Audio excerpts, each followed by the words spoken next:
Welcome back to the deep dive. We're doing something a little different today. Yeah. We're stripping away the usual true crime angle to look at the mechanics of how bad things happen. We're digging into a framework by Dorothy W. Parker called A General Conversation on Evil.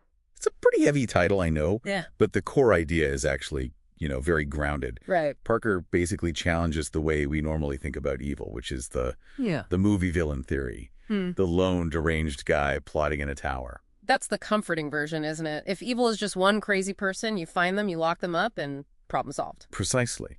But she argues that real lasting evil isn't usually a glitch. It isn't madness. It's what? It's a structure. It's a collective, organized system that keeps going because, for the people inside it, it works. Okay, that shift from madness to functionality that's the terrifying part. It is. So our mission for this deep dive is to unpack the three pillars that Parker says are needed to keep these structures standing. Collective agreement, normalization, and sanctions. So let's start with that first one, collective agreement. Right, the foundation. And this isn't some dramatic blood oath. It's usually very transactional. Transactional how? Parker describes it as trading your sovereignty for spoils. Okay, hang on. Let's pin down sovereignty here. What does she mean by that? We're not talking about, like, legal rights, are we? No, not at all. Think of it as your moral autonomy, your own internal integrity. I see. You trade your ability to stand up and say, this is wrong, in exchange for the spoils. And that could be money, sure.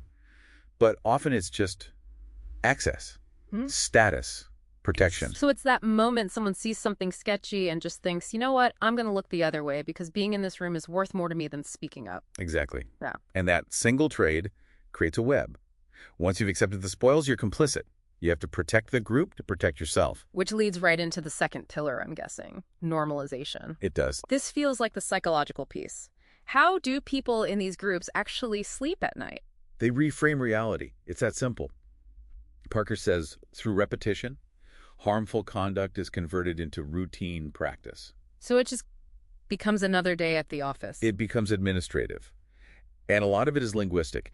Inside the group, they don't call it bribery or abuse. They use euphemisms. Totally. They'll call it consulting fees or hazing or initiation rights. The brain is it's so good at overriding its own discomfort to maintain social cohesion. If everyone around you treats the intolerable as ordinary, Your own brain starts to adjust. it does. Okay, so you've got the agreement to stay silent and then normalization to make it all feel okay. But surely someone eventually wakes up. What happens if someone develops a conscience? Well, that's when the third pillar kicks in. Sanctions. Parker calls this the group's immune system. Its immune system. Yeah, its only job is to attack anything that threatens the organism. And I'm guessing this is where the lawyers come in. NDAs, lawsuits. That's the formal side of it, for sure. But Parker argues the informal sanctions are often way, way more powerful. What, like reputation destruction? Reputation destruction, total social exclusion, intimidation. Just being kicked out of the club. Right. And if speaking up means you lose your career, your friends, your entire social standing, the structure has made silence the only rational choice you have. This moves us right to the case study in the source, the Epstein Society.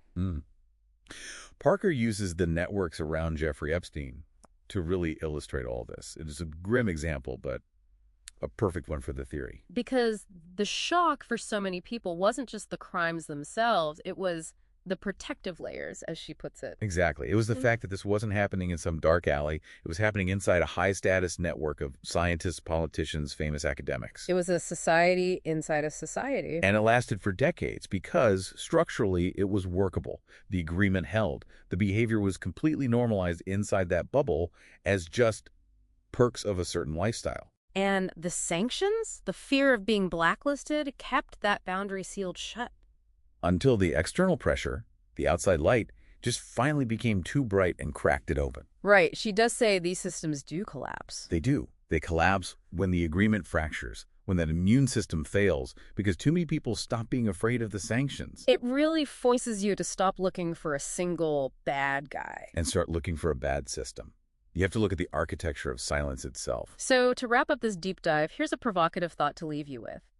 If these structures thrive on normalization, just look at your own circles for a second. What small, uncomfortable things do we all tolerate simply because everyone else has agreed to treat them as normal? And are you maybe without even realizing it, trading your sovereignty for the simple comfort of belonging.